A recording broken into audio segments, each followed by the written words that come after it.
الله الرحمن الرحيم اللهم صل على سيدنا وحبيبنا ونبينا وشفيعنا ومولانا محمدا عبده ورسوله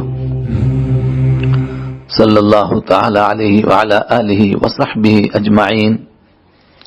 برادران گرامی قدر، آپ سیرت کی مجلس میں شریک ہیں اور اس میں آپ حضرت رحمت دو عالم صلی اللہ علیہ وسلم کی ہجرت کا تذکرہ سنیں گے۔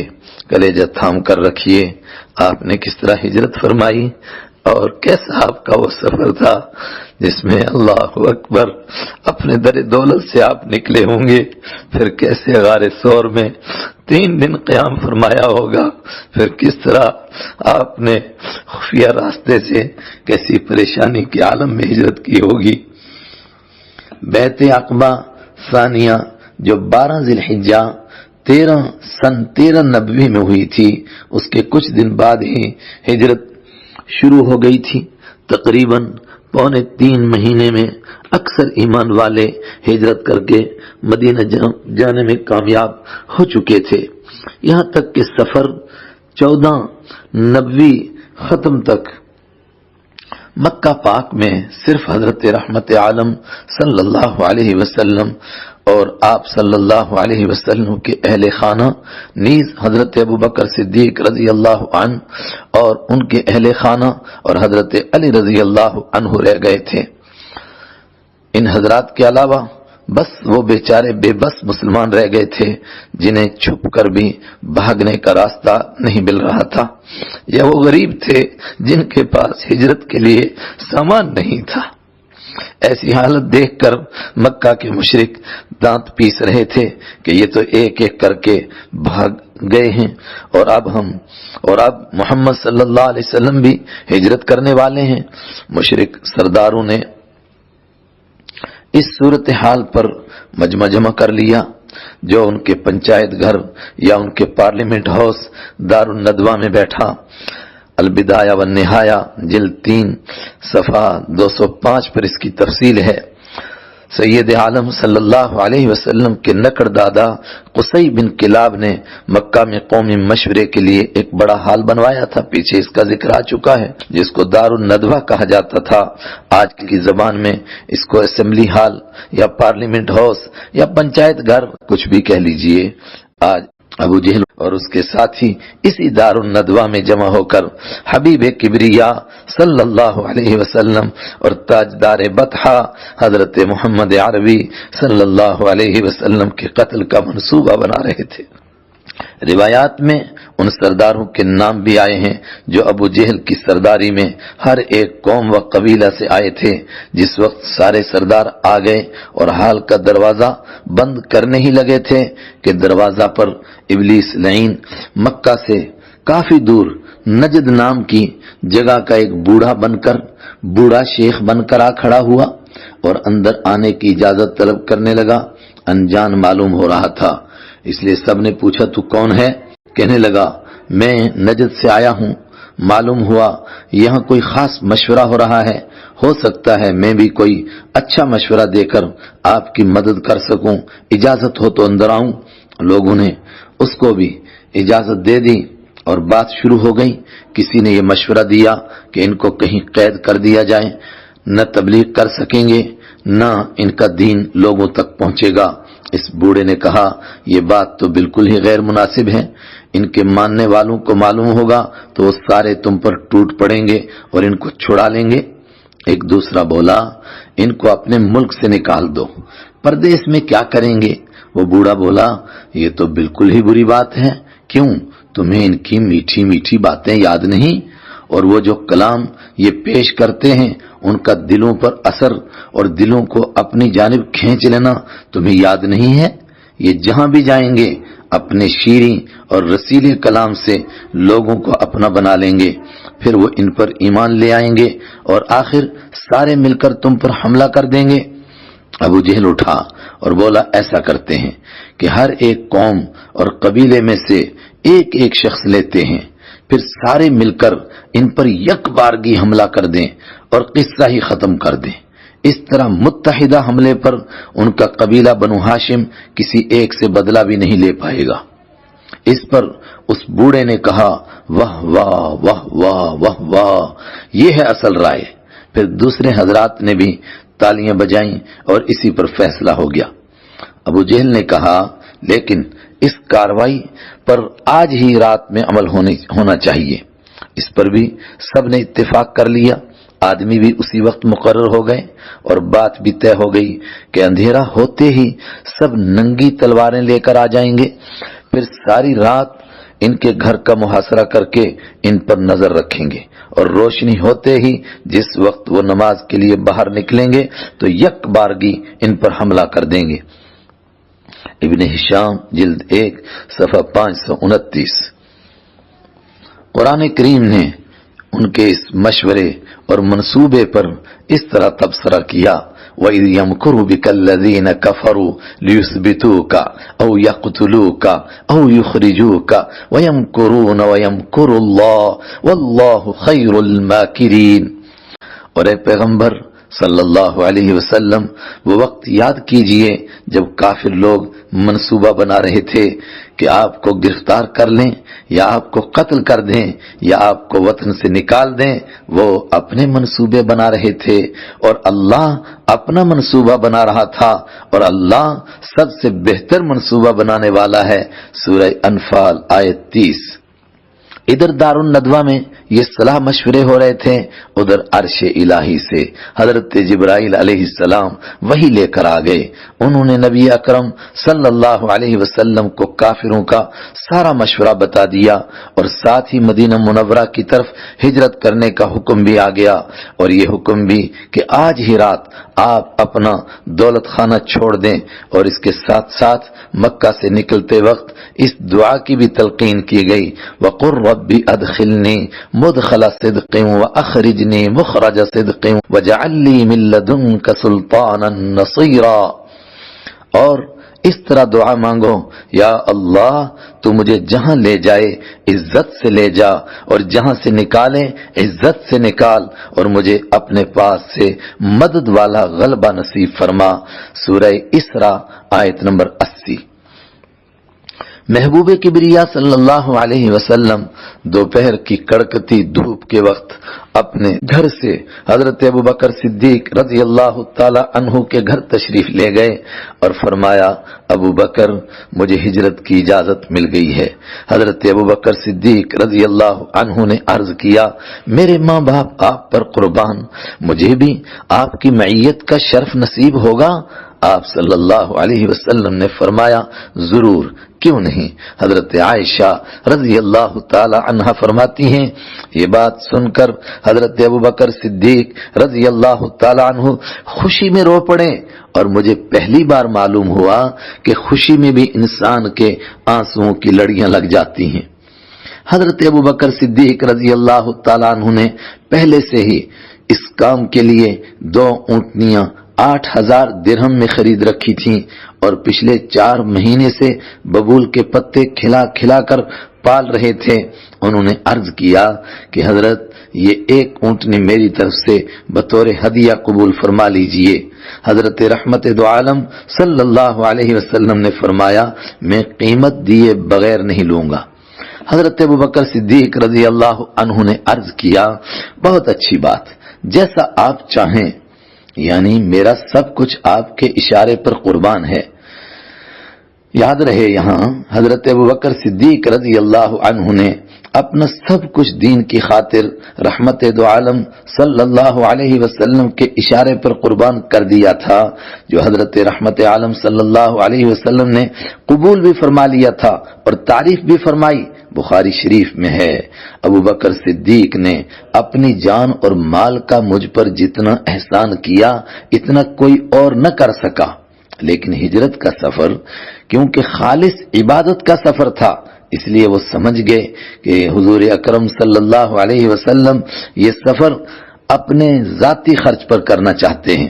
حضرت ابوبکر صدیق رضی اللہ عنہ نے ساتھ ہی ایک راستہ بتانے والا بھی اجرت پر ساتھ لے لیا، اور یہ بات بھی طے ہو گئی کہ رات کے وقت یہاں سے نکلیں گے، پہلے سور نام کے ایک غار میں جانا ہے، جہاں 3 دن بعد راستہ بتانے والا شخص عبداللہ بن اریقت اونٹنیاں لے کر آ جائے گا اور چوتھے دن بوقت سحر یہاں سے روانگی ہوگی۔ امانتوں کو ادا کرنے کی فکر۔ مکہ میں اس زمانے میں آج کی طرح نہ تو حفاظتی گھر تھے نہ کوئی بینک وغیرہ۔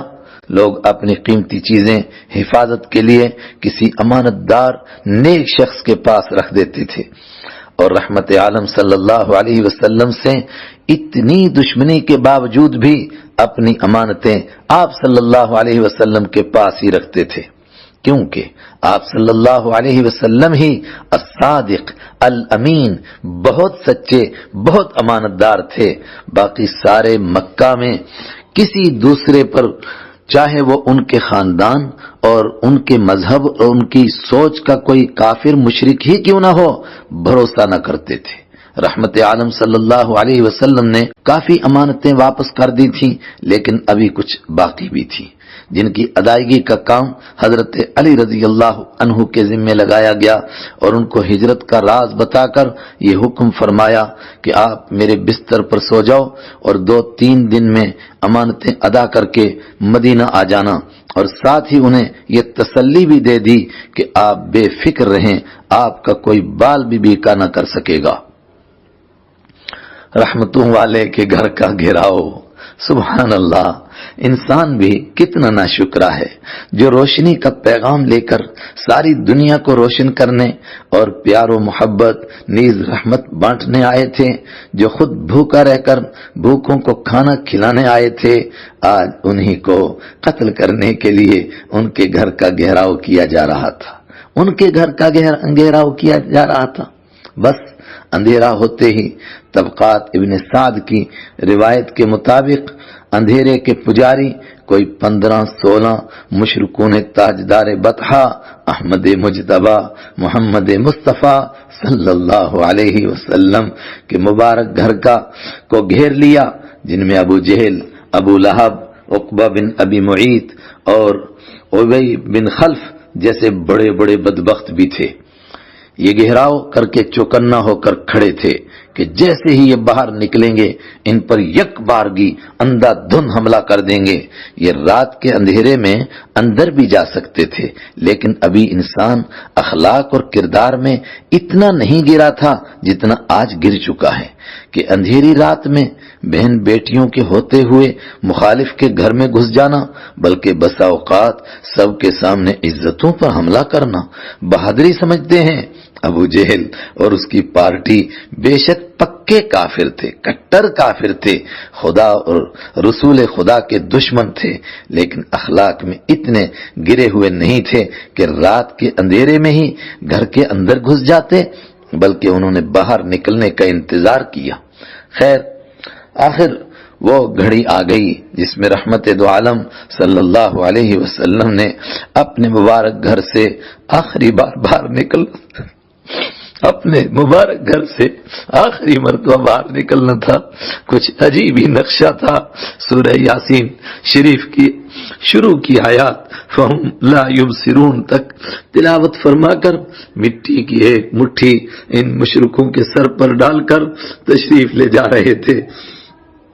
اسی موقع پر ابو جہل قہقہ لگا لگا کر اپنے ساتھیوں سے کہہ رہا تھا، سنو سنو، محمد صلی اللہ علیہ وسلم کا خیال ہے اگر تم ان پر ایمان لاؤ گے تب تو تم عرب اور عجم کے بادشاہ بن جاؤ گے اور مر کے تمہیں جنت ملے گی، اور اگر تم ان کے مخالف رہے تو دنیا میں مسلمانوں کے ہاتھ قتل ہو جاؤ گے اور مر کے جہنم میں چلے جاؤ گے۔ اس کا مطلب یہ تھا کہ آج تو ہم ہی نعوذ باللہ ان کو شہید کر دیں گے۔ رحمت عالم صلی اللہ علیہ وسلم نے اس کی یہ بات سن کر فرمایا، سچ ہے، میں یہی کہہ رہا ہوں کہ یہ دنیا میں ہمارے ساتھیوں کے ہاتھوں قتل ہوں گے، اور پھر بدر میں ایسا ہی ہوا۔ اور یہ بات حضرت رحمت عالم صلی اللہ علیہ وسلم نے صحابہ کرام کو سنائی۔ حبیب کبریا صلی اللہ علیہ وسلم ان کے سامنے سے گزر گئے، لیکن ان کو کچھ بھی نظر نہیں آیا۔ صبح تک اسی انتظار میں کھڑے رہے، جس وقت روشنی پھیل گئی اور صبح کا اجالا ہو گیا، لیکن اندر سے کوئی باہر نہیں آیا، تو وہ دروازہ بجا کر اندر داخل ہوئے، جہاں صرف حضرت علی رضی اللہ عنہ آرام فرما رہے تھے۔ انہوں نے پوچھا محمد صلی اللہ علیہ وسلم کہاں ہیں؟ حضرت علی رضی اللہ عنہ نے جواب دیا مجھے کچھ معلوم نہیں۔ غصے میں حضرت علی رضی اللہ تعالی عنہ کو گھسیٹ کر حرم پاک تک لے گئے، مگر تھوڑی دیر بعد ہی چھوڑ دیا۔ اس طرح رسول اکرم صلی اللہ علیہ وسلم کی بات لفظ ب لفظ سچی ہوئی کہ کوئی آپ کا بال بھی ٹیڑھا نہیں کر سکتا۔ رحمت عالم صلی اللہ علیہ وسلم اپنے گھر سے نکل کر سیدھے حضرت ابوبکر صدیق رضی اللہ تعالی عنہ کے گھر پہنچے، جہاں وہ لمحہ لمحہ انتظار میں گزار رہے تھے، اور ان کی بڑی صاحبزادی حضرت اسما رضی اللہ تعالی عنہا نے راستے کے لیے کچھ توشہ تیار کر رکھا تھا، لیکن اس وقت جلدی میں برتن کو باندھنے کے لیے کچھ نہ ملا تو حضرت اسما رضی اللہ تعالی عنہا نے اپنی کمر سے پٹکا کھول کر اس کے 2 ٹکڑے کر دیے، ایک سے پانی کے برتن کو باندھا اور دوسرے سے کھانے کے برتن کے منہ کو باندھا۔ یہ پٹکا اس وقت کی عورتیں کپڑوں کے اوپر باندھتی تھیں اور بہت شوق سے اس کو بن بن کر تیار کرتی تھیں، اس لیے یہ بڑی قربانی تھی، اسی لیے ان کا نام ہی ذات النطاقین یعنی 2 پٹکوں والی پڑ گیا تھا۔ حضرت ابوبکر صدیق رضی اللہ عنہ کے گھر سے نکل کر پہلے سے طے کردہ پہاڑ سور کی طرف چل پڑے، جہاں وہ غار ہے جس میں آرام کرنا تھا۔ یہ پہاڑ ہے تو مکہ سے بس کوئی 7 کلومیٹر دور، لیکن بالکل سیدھی کھڑی پہاڑی ہے، ایسی پہاڑی کہ آج بنے ہوئے راستوں پر دن کے اجالے میں چلنا بھی مشکل ہے، لیکن اللہ تعالیٰ کی شان، جو اللہ تعالیٰ کے بعد ساری کائنات میں سب سے اونچی شان والے تھے، آج انہیں اس سیدھی کھڑی پہاڑی پر رات کی اندھیری میں چڑھنا پڑ رہا تھا۔ حالانکہ کچھ پہلے ہی معراج کے لیے براق اور جنتی سیڑھی بھی آئی تھی، لیکن آج کچھ نہیں آ رہا تھا، تاکہ ان کے غلاموں کو معلوم ہو جائے کہ عشق اور وفا والی ایمانی منزلوں میں زندگی کو ایسے موڑ بھی دیکھنے پڑتے ہیں۔ اس وقت ان کے لیے یہی سنت نبوی خضر راہ اور زندگی کا سہارا ہو جائے۔ مکہ سے نکلتے وقت جب غار ثور کی طرف جاتے ہوئے چڑھائی چڑھ رہے تھے، اس وقت خانہ کعبہ اور مکہ شہر کو دیکھ کر آپ صلی اللہ علیہ وسلم بہت دکھی ہوئے۔ سورہ بنی اسرائیل کی یہ آیت نازل فرما کر تسلی دی گئی، وَقُلْ جَاءَ الْحَقُّ وَزَهَقَ الْبَاطِلُ إِنَّ الْبَاطِلَ كَانَ زَهُوقًا۔ بے شک حق آیا اور باطل مٹ گیا، بے شک باطل ہے ہی مٹ جانے والی چیز۔ سورہ بنی اسرائیل آیت 81۔ حضرت ابوبکر صدیق رضی اللہ تعالی عنہ کا فداکاری میں عجیب و غریب حال تھا کہ کبھی آگے چلتے تو کبھی پیچھے۔ رحمت عالم صلی اللہ علیہ وسلم فرماتے ابوبکر یہ کیا کر رہے ہو؟ عرض کرتے پیارے آقا کبھی خیال آتا ہے کہ کوئی پیچھے سے آپ صلی اللہ علیہ وسلم پر حملہ نہ کر دے، اس لیے پیچھے ہو جاتا ہوں، اور کبھی خیال آتا ہے کہ کوئی چھپ کر نہ بیٹھا ہو، اس لیے آگے آ جاتا ہوں کہ میں آپ پر قربان ہو جاؤں، کہیں کوئی آپ تک نہ پہنچ جائے۔ بلکہ روایات میں یہاں تک آتا ہے کہ کبھی کبھی ابوبکر صدیق رضی اللہ عنہ رحمت عالم صلی اللہ علیہ وسلم کو کندھے پر اٹھا لیتے کہ کہیں کوئی نوکیلا پتھر آپ کے مبارک پاؤں کو زخمی نہ کر دے۔ اس طرح غار ثور تک پہنچ گئے۔ حضرت ابوبکر صدیق رضی اللہ عنہ نے عرض کیا میرے ماں باپ آپ پر قربان، آپ ذرا رکیے، میں آپ کے واسطے اندر سے صفائی کر لیتا ہوں۔ صفائی کر کے اپنے کسی کپڑے کو پھاڑ کر غار کے سارے سوراخ بند کر لیے، لیکن ایک سوراخ باقی رہ گیا، اس پر اپنی ایڑی رکھ دی۔ پھر رحمت عالم صلی اللہ علیہ وسلم کو اندر تشریف لانے کے لیے عرض کیا اور اپنی گود میں سر مبارک رکھ کر آرام کروانے لگے۔ اللہ تعالیٰ کی قدرت سے اسی وقت مکڑی نے غار کے منہ پر گھنا جالا بن دیا اور ایک کبوتری نے غار کے منہ پر لگے ہوئے ایک درخت پر گھونسلہ بنا کر انڈے دے دیے۔ صبح کافروں نے پاگلوں کی طرح صبح کو کافروں نے پاگلوں کی طرح تلاش شروع کر دی، الگ الگ ٹولیاں بنا بنا کر سارے علاقے میں بکھر گئے، کوئی پہاڑ، کوئی غار، کوئی بستی، کوئی علاقہ، بلکہ کوئی جگہ ایسی نہیں تھی جہاں کوئی نہ کوئی ٹولی نہ پہنچی ہو۔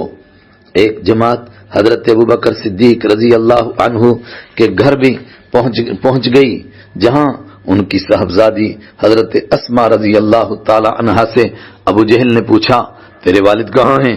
انہوں نے کہا، مجھے کچھ معلوم نہیں۔ اس پر اس ظالم نے اتنی زور سے تھپڑ مارا کہ ان کے کان کی بالی بھی گر گئی۔ پھر یہی جماعت ڈھونڈتی ڈھونڈتی غار ثور تک پہنچ گئی، یہاں تک کہ غار کے قریب بالکل سامنے ہی آ کھڑے ہوئے، جن کو اندر سے دیکھا جا رہا تھا۔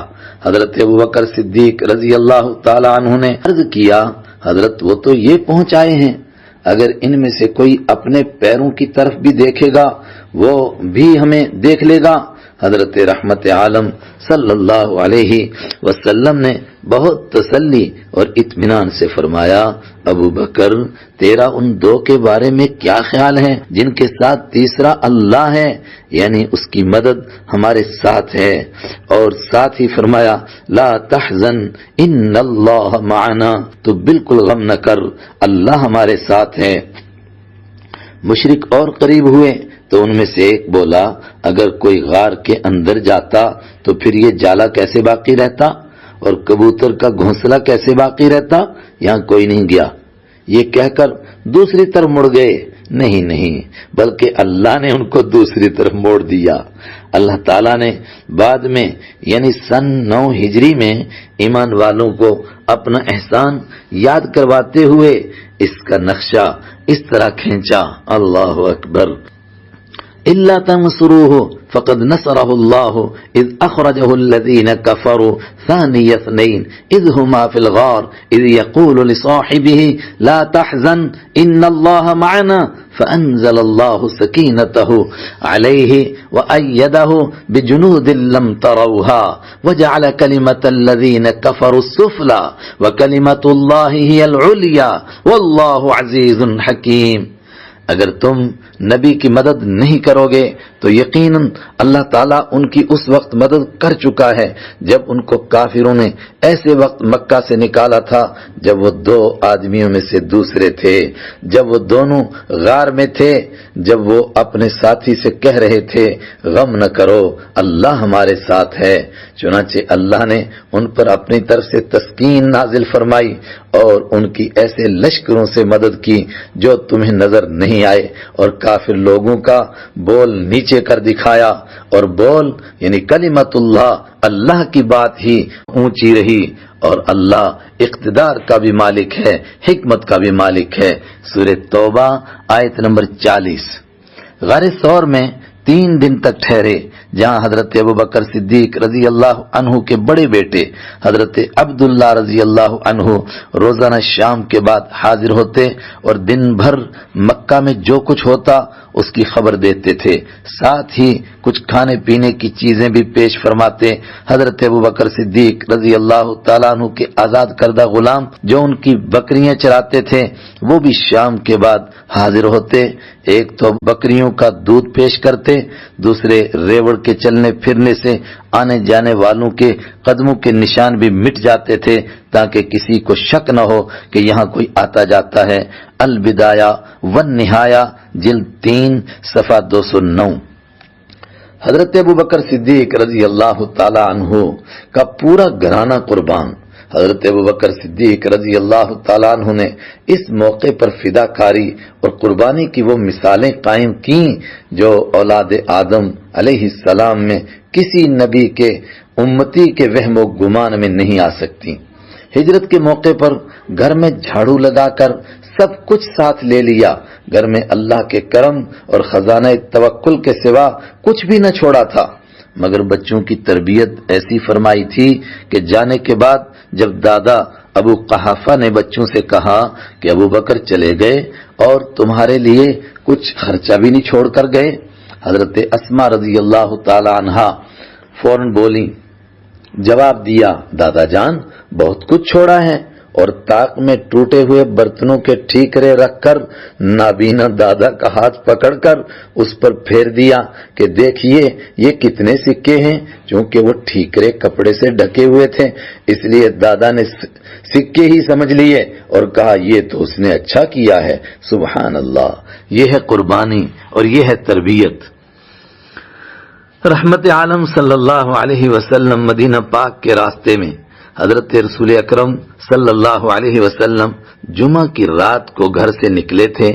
جمعہ اور ہفتہ یعنی سنیچروار، اتوار، 3 دن غار میں گزار کر پیر کے دن بوقت سحر یعنی پہلی ربیع الاول سن 14 نبوی میں یہاں سے نکلے اور 8ویں دن پیر کو ہی مدینہ منورہ پہنچ گئے۔ مشہور روایت کے مطابق، طے شدہ نظام کے مطابق ان دنوں اونٹنیاں عبداللہ بن اریقط کے پاس تھیں۔ تیسرے دن وہ دونوں اونٹنیاں اور اپنے لیے ایک اونٹ لے کر غار ثور کے پاس پہنچ گیا۔